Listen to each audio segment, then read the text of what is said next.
Hello friends, welcome in my YouTube channel in Electrical Excellence। आज part 8 video के अंदर हम electrical circuit theory objective start करेंगे। जैसे हमने प्रीवियस वीडियो पार्ट 7 के अंदर देखा कि रेजिस्टेंस क्या होता है, उसका यूनिट क्या होता है, रेजिस्टेंस क्या होता है। It is the property of material which oppose the flow of an electron और current in an electrical circuit. यानी किसी भी इलेक्ट्रिकल सर्किट के अंदर रेजिस्टेंस करंट को अपोज करता है। जैसे हमने एग्जांपल लिया कि अगर एक कंडक्टर है और उस कंडक्टर के अंदर इलेक्ट्रॉन की परसेंटेज प्रोटॉन से ज्यादा होती है, अगर उस कंडक्टर को आप वोल्टेज अप्लाई करते हो तो वोल्टेज अप्लाई होने की वजह से इलेक्ट्रॉन एक पॉइंट से दूसरे पॉइंट तक इजीली मूव होंगे और उसी को हम करंट बोलते हैं। पर हम यहाँ पे बात कर रहे हैं रेजिस्टेंस की, और यही इलेक्ट्रॉन उस प्रोटॉन के साथ कोलाइड होंगे क्योंकि कंडक्टर के अंदर कुछ तो प्रोटॉन होंगे, तो ये इलेक्ट्रॉन प्रोटॉन के साथ कोलाइड होंगे और इसी कोलिजन को हम रेजिस्टेंस बोलते हैं। रेजिस्टेंस का यूनिट क्या होता है? ओम। फिर हमने बात की थी कि रेजिस्टर के दो टाइप्स है, फिक्स और वेरिएबल। फिक्स रेजिस्टर जिसमें रेजिस्टेंस की वैल्यू चेंज नहीं होती है, वेरिएबल रेजिस्टर जिसमें रेजिस्टेंस की वैल्यू चेंज हो सकती है। फिर हमने देखा unit of conversion of resistance, जैसे 1 milli ohm is equal to होता है 10⁻³ ohm, 1 kilo ohm is equal to होता है 10⁻³ ओम। तो ये सारे कन्वर्जन हमने देखे थे। फिर हमने देखा कि अलग अलग मटेरियल के हिसाब से रेजिस्टेंस की वैल्यू अलग अलग होती है। जैसे इंसुलेटिंग है जिसमें प्रोटॉन की परसेंटेज इलेक्ट्रॉन से ज्यादा होती है, उस वजह से उसका रेजिस्टेंस हाई होता है, करंट कम होता है।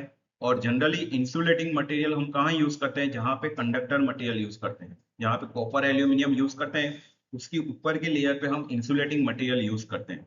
इंसुलेटिंग मटेरियल कौन कौन से है? जैसे पीवीसी है, रबर है, प्लास्टिक है, माइका है, फाइबर, ये सारे इंसुलेटिंग मटेरियल। फिर हमने बात की थी conductor.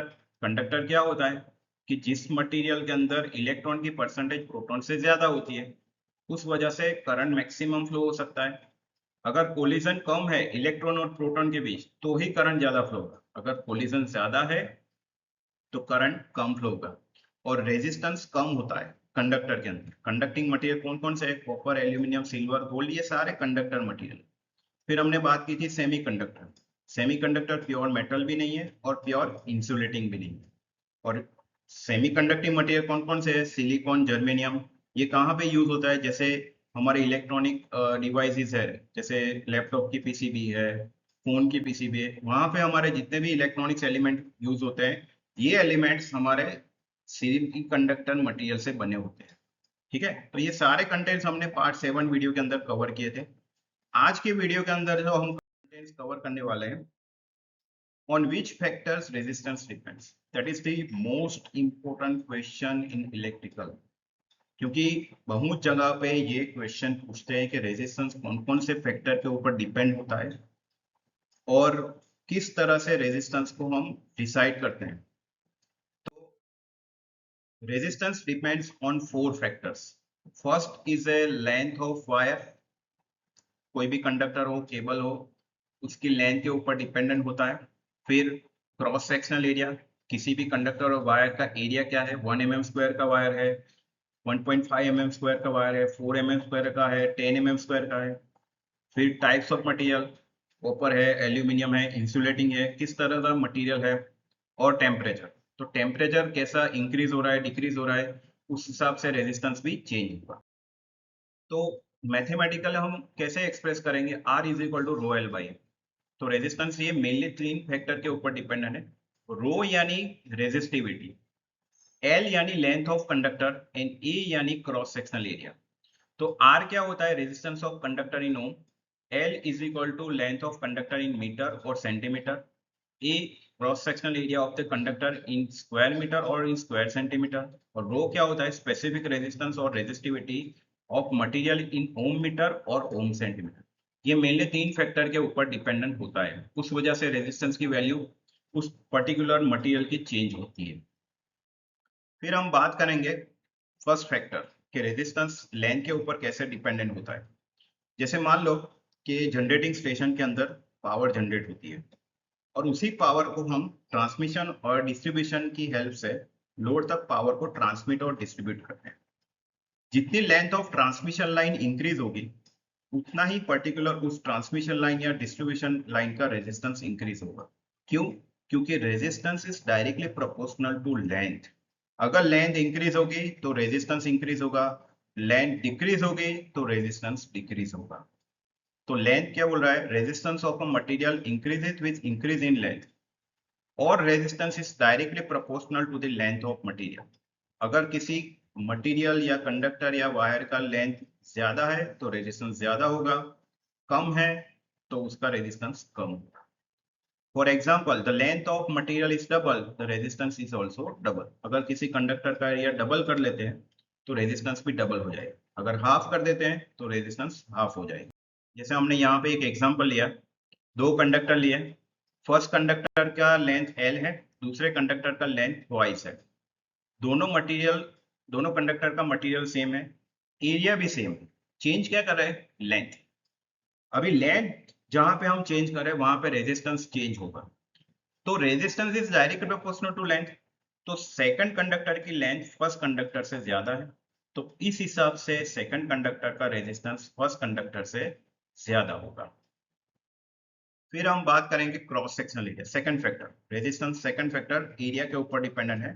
Resistance is inversely proportional to area. इसका मतलब ये होता है कि अगर किसी कंडक्टर का एरिया ज्यादा है तो उसका रेजिस्टेंस कम होगा, अगर उसका एरिया कम है तो रेजिस्टेंस ज्यादा होगा। ठीक है, तो resistance of a material varies inversely with the cross sectional area और resistance decreases as the cross sectional area increases. किसी भी मटेरियल या किसी भी कंडक्टर का एरिया ज्यादा है तो रेजिस्टेंस कम होगा, अगर उसका एरिया कम है तो रेजिस्टेंस ज्यादा होगा। That is if the cross sectional area is double, resistance is half, यानी हाफ हो जाएगा। अगर किसी का कंडक्टर का एरिया डबल हो जाता है तो उसका रेजिस्टेंस क्या हो जाएगा, हाफ हो जाएगा। जैसे हमने यहाँ पे एग्जांपल लिया है, दो कंडक्टर है, दोनों की लेंथ सेम है, दोनों का मटेरियल सेम, पर एरिया दोनों का अलग अलग है। फर्स्ट कंडक्टर का एरिया ए है, सेकंड कंडक्टर का एरिया ट्वाइस है। तो जिस कंडक्टर का एरिया ट्वाइस है उसका रेजिस्टेंस कैसा हो जाएगा, हाफ हो जाएगा, क्योंकि रेजिस्टेंस एरिया को इनवर्सली प्रोपोर्शनल है। जिस कंडक्टर का एरिया डबल हो जाएगा उसका रेजिस्टेंस कैसा हो जाएगा, हाफ। यानी सेकंड कंडक्टर का रेजिस्टेंस फर्स्ट कंडक्टर के हिसाब से कैसा हो जाएगा, हाफ हो जाएगा। जैसे मान लो हम एक एग्जांपल लेते हैं, एक स्टील पाइप है जिसका एरिया 1 मीटर स्क्वायर है और मेरे पास दूसरा स्टील पाइप है जिसका एरिया 2 मीटर स्क्वायर है। तो किस पाइप में से वाटर फ्लो ज्यादा होगा, but obvious second 2 metre square के पाइप में से ज्यादा वाटर फ्लो होगा। तो जितना पाइप का एरिया ज्यादा होगा उतना ही वाटर फ्लो ज्यादा होगा।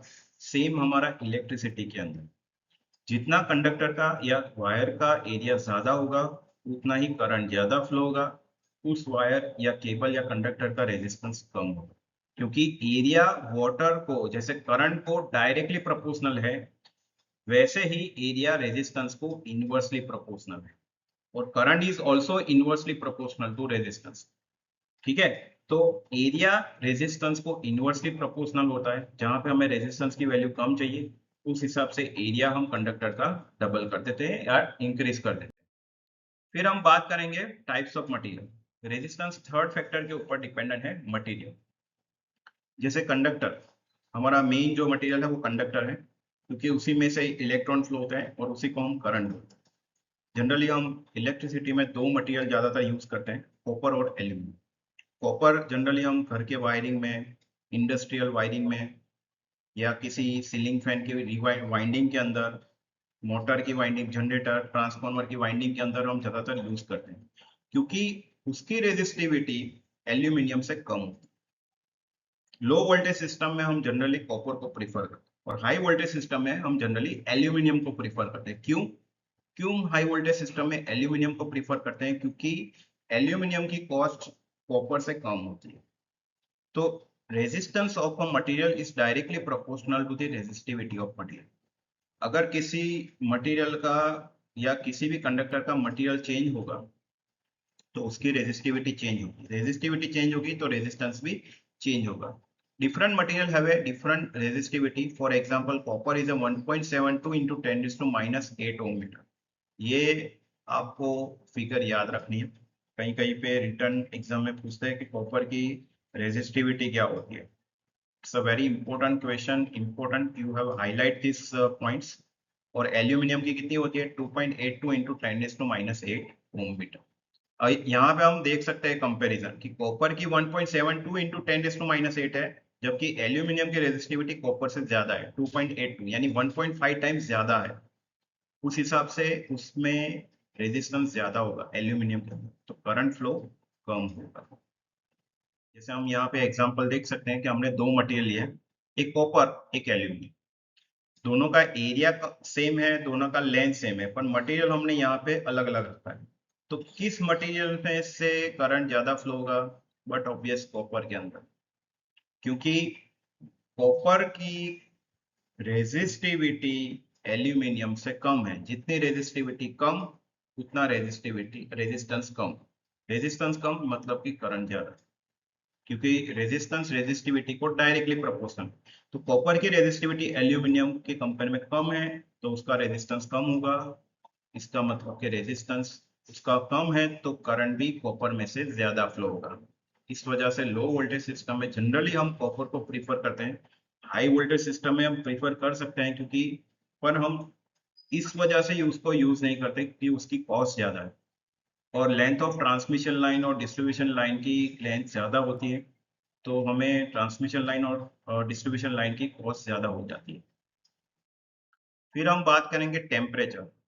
रेजिस्टेंस टेम्परेचर के ऊपर भी चेंज डिपेंड करता है। अगर किसी मटेरियल के अंदर, जैसे मान लो कि मेरे पास कंडक्टर है, कॉपर या एल्यूमिनियम, तो कॉपर के अंदर अगर टेम्परेचर इंक्रीज होता है या एल्यूमिनियम के अंदर टेम्परेचर इंक्रीज होता है, तो रेजिस्टेंस इंक्रीज होता है। जबकि इंसुलेटिंग मटेरियल और सेमीकंडक्टर के अंदर रिवर्स है, अगर टेम्परेचर इंक्रीज होता है तो रेजिस्टेंस डिक्रीज होता है। तो मटेरियल के हिसाब से भी रेजिस्टेंस चेंज होता है। जैसे कंडक्टर में टेम्परेचर रेजिस्टेंस को डायरेक्टली प्रोपोर्शनल होता है, जबकि इंसुलेटिंग मटेरियल के अंदर टेम्परेचर रेजिस्टेंस को इनवर्सली प्रोपोर्शनल होता है। तो ये सारे कंटेंट्स हमने आज के वीडियो के अंदर कवर किए। तो हमने देखा कि रेजिस्टेंस कौन कौन से फैक्टर के ऊपर डिपेंडेंट है: लेंथ, एरिया, रेजिस्टिविटी और टेम्परेचर। रेजिस्टेंस का फॉर्मूला क्या है? रो एल बाई ए। रो क्या है? रेजिस्टिविटी, या उसको हम स्पेसिफिक रेजिस्टेंस भी बोलते हैं। फिर L length of conductor, A cross sectional area. तो ये तीन मेन फैक्टर के ऊपर डिपेंडेंट है। रेजिस्टेंस लेंथ को डायरेक्टली प्रोपोर्शनल होता है। अगर लेंथ इंक्रीज होगी तो रेजिस्टेंस इंक्रीज होगा, अगर लेंथ डिक्रीज होगी तो रेजिस्टेंस डिक्रीज होगा। फिर हमने देखा कि रेजिस्टेंस एरिया को इनवर्सली प्रोपोर्शनल है। अगर कंडक्टर का एरिया इंक्रीज होता है तो रेजिस्टेंस डिक्रीज होगा, एरिया डिक्रीज होगा तो रेजिस्टेंस इंक्रीज होगा। और तीसरा फैक्टर है रेजिस्टेंस रेजिस्टिविटी के ऊपर डिपेंडेंट, यानी टाइप्स ऑफ मटेरियल। मटेरियल अगर चेंज होगा, कॉपर और एल्यूमिनियम की जैसे हमने कंपैरिजन देखी, कॉपर की रेजिस्टिविटी कम है तो उसका रेजिस्टेंस कम होगा, उसका मतलब उसमें से करंट ज्यादा फ्लो होगा। जबकि एल्यूमिनियम की रेजिस्टिविटी कंपेयर टू कॉपर से ज्यादा है, तो उसमें रेजिस्टेंस ज्यादा होगा और करंट कम फ्लो होगा। फिर हमने देखा कि टेम्परेचर रेजिस्टेंस टेम्परेचर के ऊपर भी डिपेंडेंट होता है, क्योंकि कंडक्टर में रेजिस्टेंस टेम्परेचर को डायरेक्टली प्रोपोर्शनल होता है। अगर टेम्परेचर इंक्रीज होगा तो रेजिस्टेंस इंक्रीज होगा। इंसुलेटिंग में टेम्परेचर इंक्रीज होगा तो रेजिस्टेंस डिक्रीज होगा। तो ये सारे कंटेंट्स हमने आज के वीडियो के अंदर कवर किए। अगर आपको मेरा वीडियो अच्छा लगे तो चैनल को सब्सक्राइब कीजिए और वीडियो को ज्यादा से ज्यादा शेयर कीजिए और लाइक कीजिए। Thank you.